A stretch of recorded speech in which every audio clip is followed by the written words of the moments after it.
I'm 22 years old, and for as long as I can remember, I've been obsessed with gaming and PC building. It's more than just a hobby to me. It's a passion, an escape, and a way for me to connect with the world around me. I spent years working part-time jobs, freelancing, and saving up every penny I could just to build my dream gaming rig. It wasn't just for fun. It was my livelihood, my creative outlet, and the tool that helped me make money doing something I loved. The PC cost me $3,600 to build. I still remember the pride I felt the day I completed it. Every part of that machine represented my hard work. The CPU I'd saved for, the graphics card I'd found on sale after months of waiting, the monitor that cost more than a month's rent. And it wasn't just for gaming. I used it to do freelance graphic design. I learned so many valuable skills that helped me earn extra cash and build my portfolio for the future. It was my dream rig, the culmination of years of sacrifice.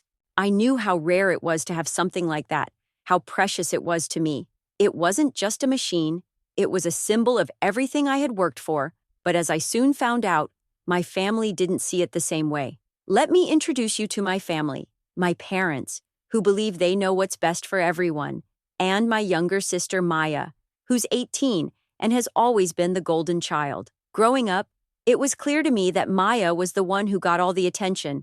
My parents did everything for her. Designer clothes, shoes, anything that was trendy or popular were handed to her without question. They always bent over backward to give her what she wanted, even if it meant stepping on me to do it. I never resented Maya for it, though. It was hard because she never really understood the sacrifices I made. I wasn't jealous of her. It was just the way things were. I knew I wasn't their favorite. I wasn't the one who needed the extra attention. So I learned to take a back seat. I worked hard, kept my head down, and focused on my own goals. I built my own things, worked to earn my own stuff, and never asked for help. But it became pretty clear as I got older that if money was tight, my needs were always secondary to Maya's. My mom would say things like, "You're older, you can handle disappointment better," or "You're a guy, you don't need as much." It stung, but I figured it was just the way things worked. I was the responsible one. Maya was the one who needed more, and that's just how it was. Then a few months ago, things started to shift. It was a regular Saturday, and I had just gotten back from hanging out with my best friend, Ethan. We'd been talking about the next big gaming tournament we wanted to enter, brainstorming strategies for dominating the competition. I was buzzing with excitement when I walked into my room, ready to get some practice in. But when I opened the door, I froze. My desk was empty, my computer, my monitor, my peripherals, everything was gone. For a second, I thought I had been robbed, but the rest of the house seemed untouched. Everything else was where it should be. I ran downstairs, panic rising in my chest. My parents were sitting in the living room, sipping coffee like it was just another normal day. I stood there for a moment, trying to catch my breath before I asked, "Where's my computer?" My mom didn't even flinch when she answered, "Oh, we sold it." I stood there, staring at her, trying to process what she had just said. "You what? You sold it? What do you mean you sold it?" My dad sighed, his face full of annoyance. "Your sister needed new clothes for an event, and we didn't have the money. So we sold your computer. It was just sitting there." "Just sitting there?" I repeated, my voice rising. That was my computer. I worked for years to build that thing. It wasn't just sitting there. It was my livelihood. I used it for freelance work. How am I supposed to meet deadlines now? Mom glanced at me, not remotely bothered. "You can always save up for another one. It's not the end of the world." I could feel my blood boiling. Save up for another one? Do you even realize how much time and effort went into building that PC? How long did it take me to get the money together? And what about my work? How am I supposed to make money now? What is so important that you had to sell my PC without even asking me first? Dad cut me off, his voice dripping with condescension. "Freelance work isn't a real job. You spend more time playing games than working anyway." I couldn't believe what I was hearing. They always said that, and every time it hurt just a little more. It wasn't just about gaming. That PC was how I made my money. It was my escape, my creative space, and they didn't get it. They didn't care. They just saw it as some expensive toy, not the product of my hard work. I stormed out of the room, unable to hold it in anymore. I texted Ethan immediately. "Dude, you won't believe this. My parents sold my computer for Maya's shopping spree. My $3,600 dream rig. Gone? Just like that. Ethan responded almost instantly. That's insane. They didn't even ask you first? Nope. Just sold it without a second thought. Also, Maya could buy some designer clothes for an event, I typed back. Man, that's messed up. You should have hidden it. Hindsight is always 20/20, but in that moment, I didn't know what to do. I had worked so hard for that computer, and now it was just gone. Just like that. I felt like I had been slapped in the face. That night, I decided to confront Maya. I walked into her room, and there she was, spinning around in front of her mirror in one of her new dresses. I leaned against her doorframe and asked, "Do you even know what Mom and Dad did to buy you all this stuff?" She barely glanced at me. "What are you talking about? They sold my computer," I said, my voice tight with frustration. "My $3,600 gaming rig, gone, so you could have your designer clothes." Maya didn't seem fazed at all. She kept twirling in front of the mirror. "It's just a computer. You can always build another one." I couldn't believe how dismissive she was. "It's not just a computer, Maya. It's my livelihood, my work, and you don't even care, do you?" She finally stopped spinning and looked at me, her face indifferent. "It's not like I told them to sell it. They did that on their own. If you're so upset about it, maybe you shouldn't have been so obsessed with your little games." I could feel my blood pressure rising. "You knew what they were doing. You didn't stop them. You let it happen. You're the reason this all happened, and you don't even care." She shrugged, her smirk widening. "Maybe if you weren't so obsessed with your little games, you'd understand what's actually important." At that moment, I realized how deep the divide between us really was. Maya had everything handed to her, and she didn't understand the sacrifices I'd made, the years of work, the freelance gigs, the saving up for the computer. I had done it all myself, and now it felt like all of that was meaningless to my parents, just because Maya wanted to look good at some event. I walked out of her room, my heart heavy. I realized that talking to her was pointless. She would never understand. My family, the people I thought would support me, had proven that they didn't care about me or the things I valued. And now, I had to figure out what I was going to do next. The next few days were brutal. The air at home felt thick with tension, but my parents acted like nothing had happened. It was as if they had sold my $3,600 gaming PC for a shopping spree, and then just shrugged it off, no big deal. Meanwhile, Maya was prancing around with her new clothes, like the world was hers to enjoy, and everyone else was just supposed to accept it. Every time I saw her, it felt like a slap in the face. I kept thinking about how casually they had treated me, how my hard work meant nothing to them, and how it felt like I didn't even exist in their eyes. I tried to keep my distance. I spent more time in my room, using my old laptop to get by with freelance work, but it was painfully slow, like trying to run a marathon with weights on your legs. It wasn't the same. The laptop could barely handle anything, and every time I struggled to meet a deadline or fight through a crash, my frustration grew. It wasn't just about the PC, it was about the fact that my family didn't respect me. It felt like everything I had worked for, everything I had achieved, was being erased by their thoughtlessness. Ethan was my lifeline through all this. He'd call me up randomly to talk about games, updates, or something completely unrelated. Sometimes it was just a way to distract myself from the mess my family had caused. "Dude, you can't just sit there and let them get away with this," he'd tell me. "You have to do something. You've worked too hard to just let them wipe it all out." He was right, of course. I knew I couldn't just sit back and let this happen, but there was a part of me, a small part, that wondered if I was overreacting. Maybe I was just being dramatic. But then I thought about everything they'd taken from me, my work, my dreams, and it hit me hard. No, I wasn't overreacting. This wasn't just about the computer anymore. This was about respect. And if my parents thought they could keep walking all over me, they were about to learn otherwise. So I made up my mind. I wasn't going to let this slide. I had to confront them. It wasn't going to be easy, but it had to be done. I needed to make them see that they couldn't just treat me like this. I waited for dinner that night, knowing that's when we were all usually together. Maya was in her room, probably admiring herself in her new clothes, and my parents were sitting at the table, casually talking about some neighborhood gossip. I could feel the anger rising inside me, but I tried to stay calm. I needed to handle this with precision, not emotion. I wasn't going to let them deflect or brush this off again. Finally, I couldn't take it anymore. I stood up, slammed my hand on the table, and said, "I want my money back." My parents both looked at me like I had just broken some unspoken rule. "What money?" my dad asked, raising an eyebrow. "The $200 you got for selling my PC," I said, my voice steady but cutting. "That's my money. I worked on that computer. I built it myself. You had no right to sell it." My mom sighed, clearly annoyed. "We've been over this. Tiffany needed new clothes for an important event.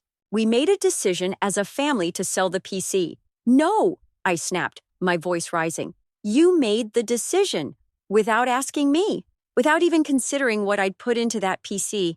That wasn't just a computer. It was my work, my passion, and you sold it like it was a useless piece of junk. That's theft." Dad shook his head like I was being unreasonable. "Freelance work isn't even a real job," he muttered, dismissing it like it didn't matter. "You spend more time playing games than working anyway." That stung. Every time they dismissed what I was doing, it hurt. But this time, it was different. This time, I was done letting them walk all over me. "You don't get it," I said, through gritted teeth. "That PC wasn't just for games. It was how I made money. It's how I learned skills to help me in the future. And you sold it without a second thought." My mom rolled her eyes. "It's not that big of a deal. You're being dramatic." "Dramatic?" I shot back. "You sold my livelihood for a shopping spree. You don't even care about what I do or what I've worked for." The silence in the room was thick, but my dad finally spoke up, his voice growing cold. "Watch your tone, young man. We're your parents. Everything in this house belongs to us. You live under our roof, so technically, that computer was ours too." I couldn't believe what I was hearing. It felt like a punch to the gut. "No, it doesn't work like that," I said, holding up the receipt for the parts I had purchased. "This proves it was mine. I worked for it. It wasn't just sitting there like you said it was part of my future, and you took it." My mom looked shocked, like she had never seen me so upset before.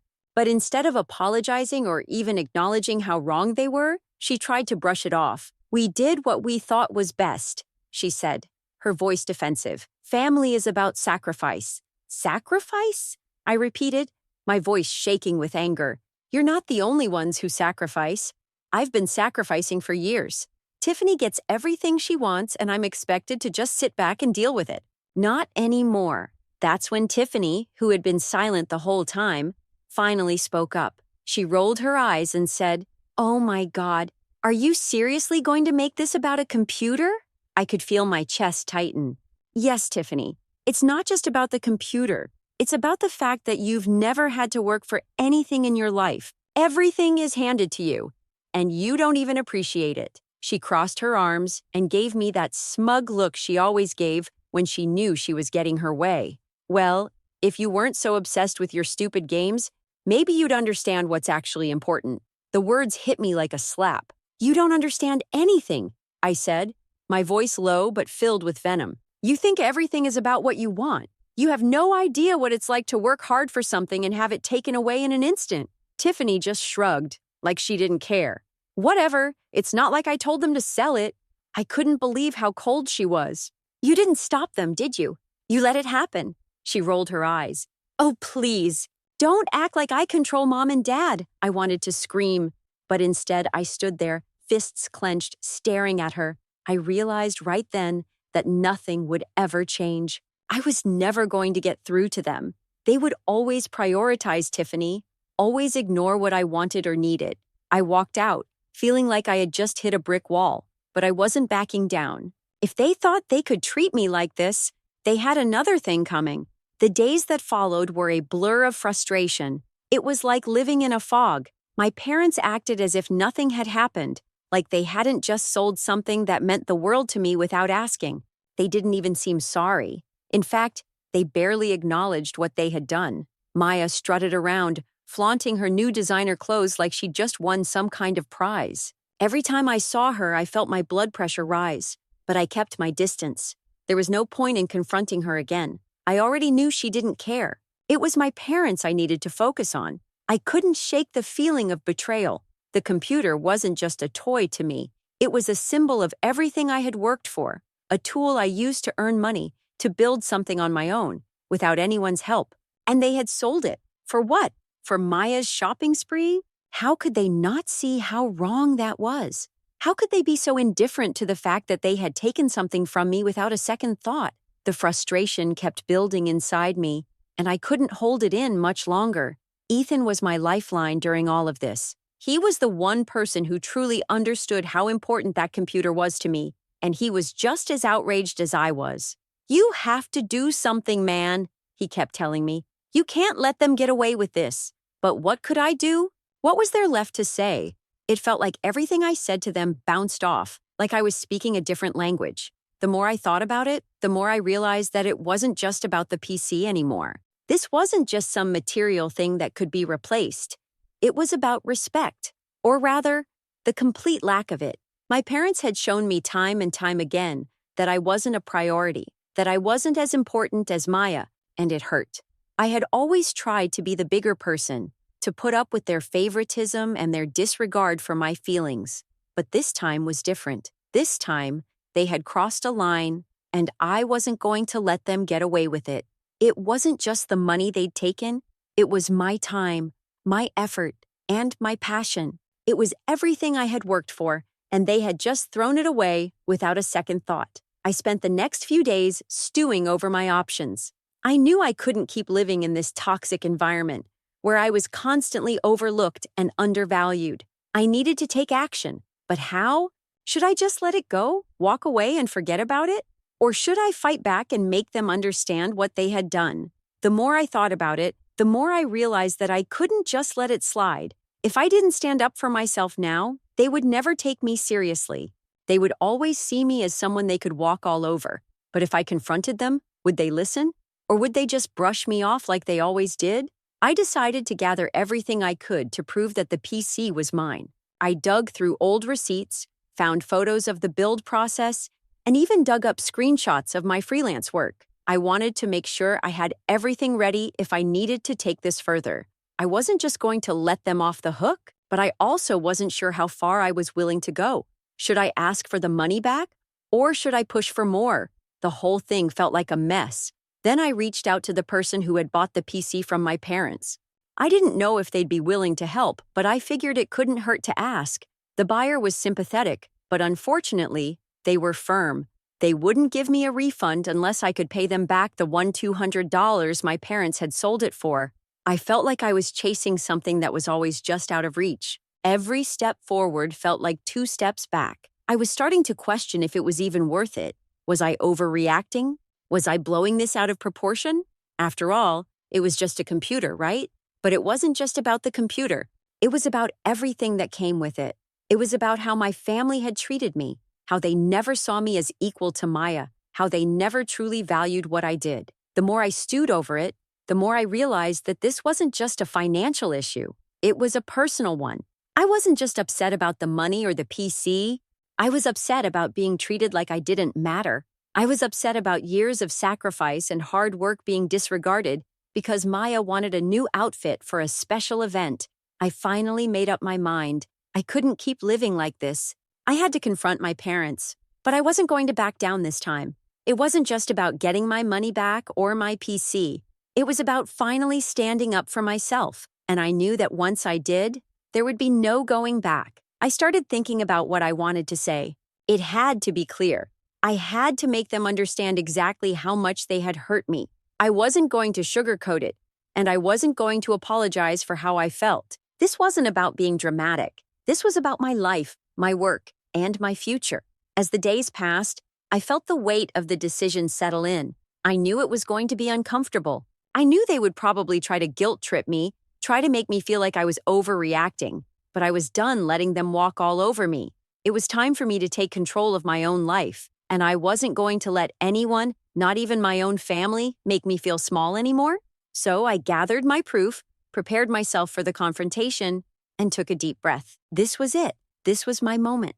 I couldn't take it back once I spoke my mind, but I knew that whatever came next, it would be the start of something new. I wasn't going to let them treat me like I was nothing. It was time for me to finally stand up for myself. After the shock of my parents selling my computer, I spent the next few days in a haze of anger and disbelief. Every time I thought about it, my blood would boil. I was constantly reminded of how little they cared about my work, my sacrifice, and my future. My dream rig, my entire setup, was gone just because Maya needed new clothes. And not only had they sold it without asking, they acted like I was being dramatic for being upset. The tension in the house was thick. My parents acted like nothing had happened, as if it was just another routine decision they made without consulting me. Meanwhile, Maya flaunted her new clothes like it was a reward for me putting in the hard work. She had no idea what it meant to build something from the ground up. Everything was handed to her. My parents always said it was because she was the baby of the family and they had to give her more attention. I had heard it so many times before, but now it felt like an insult. I couldn't just let this slide. I had to confront them. I needed them to understand what they had done, how much it hurt, and how wrong it was. It wasn't just about a computer. It was about respect. But the more I thought about how to approach this, the more I realized that they might never get it. They never really had before, but still, I needed to try. I decided to talk to Maya first. I figured she might not fully realize how much damage had been done. When I walked into her room, she was standing in front of the mirror, admiring herself in one of her new dresses. The sight made my blood boil all over again. I couldn't just sit there and pretend like everything was fine. I leaned against the doorframe and asked, "Do you know what Mom and Dad did to buy all this stuff?" She barely looked at me, too busy checking herself out. "What are you talking about?" she replied, uninterested.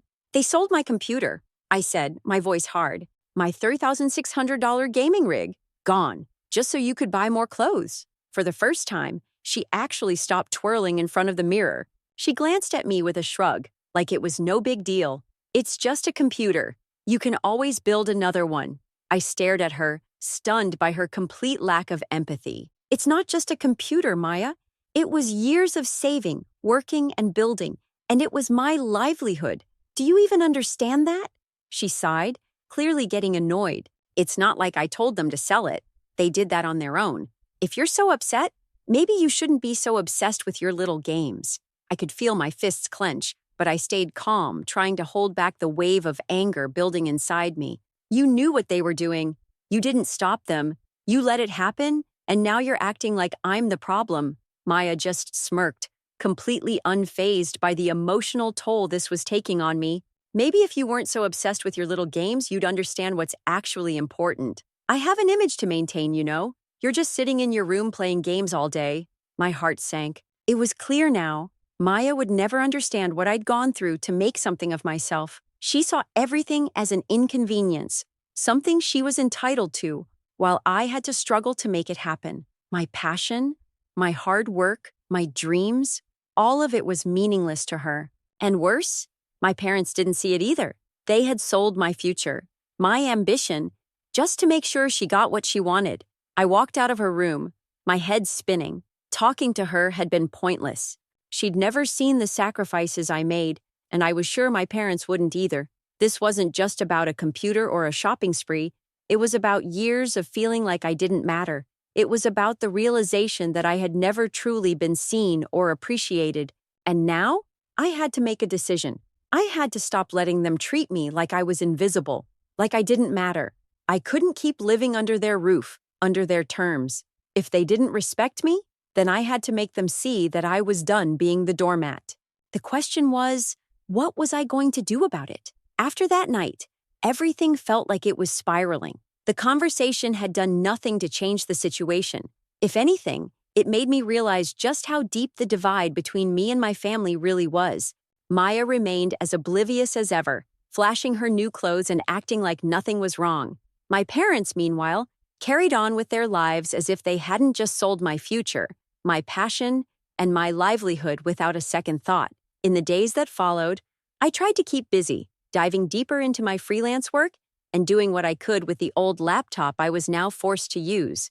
But it wasn't the same. Every time I sat down to work, I could feel the weight of what had been taken from me. The anger bubbled under the surface, a constant reminder that I was being disrespected by the people who were supposed to be my support system. And it wasn't just about the computer anymore. It was about everything. The way they had always prioritized Maya, the way they treated me like I didn't matter, like I wasn't deserving of respect.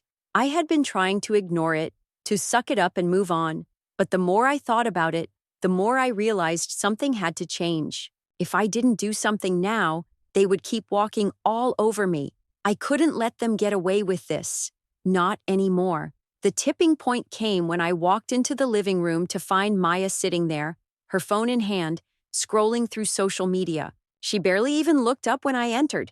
It was like she knew she could do whatever she wanted, and I would just be there, quietly taking it. That was the moment I knew. I had to take control of my own life. I'd had enough of being treated like an afterthought. I wasn't going to let them treat me this way anymore. The only way to make them understand was to make it clear that their actions had consequences. I wasn't going to back down, so I decided it was time to issue an ultimatum. It wasn't going to be easy, and I knew it would escalate things, but I couldn't keep living in this toxic environment. I was done. I needed to set boundaries. The night I decided to confront them, I had all my proof ready. I gathered the receipts, the photos, and the transaction details from the person who had bought my PC. I was done playing nice. If they wanted to treat me like a doormat, they were going to see just how serious I was. Dinner came, and as usual, Maya was on her phone, oblivious to everything. My parents were chatting away about some neighborhood gossip, as though nothing had changed. The tension in the room was unbearable. I sat there, waiting for the right moment to make my move. Finally, I couldn't hold it in anymore. I slammed my hand on the table and all three of them looked up, startled. "I want my money back," I said, my voice cold and firm. My mom's face instantly dropped, like she already knew what was coming. "What are you talking about?" she asked, her voice defensive. "The $200 you got from selling my computer," I replied, not backing down. "That's my money. I worked for it, and you had no right to sell my property without asking me." Dad sighed, leaning back in his chair like he was dealing with a tantrum. "We've been through this already," he said dismissively. "Maya needed the clothes for her event. You're being dramatic." "Dramatic?" I repeated, my voice rising. "You sold my computer for an event that had nothing to do with me. That's not dramatic. That's theft. And the worst part is you didn't even ask me. You just went ahead and sold something that belonged to me. You didn't even care."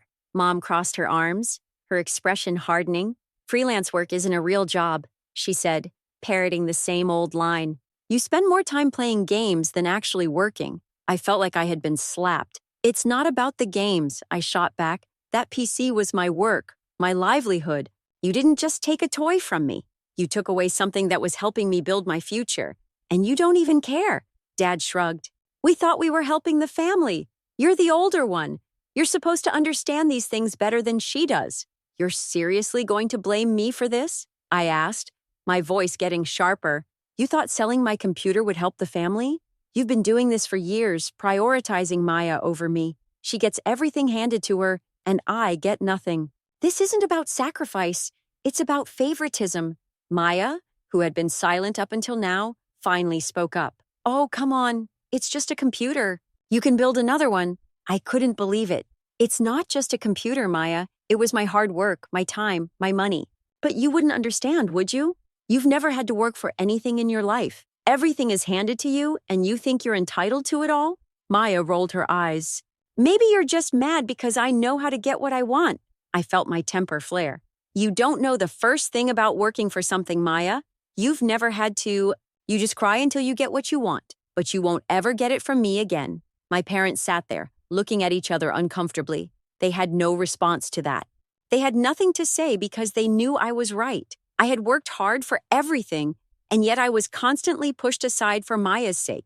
But this time, I wasn't going to let it slide. "I'm done," I said, standing up. "You either pay me back the $200 or I'll take legal action.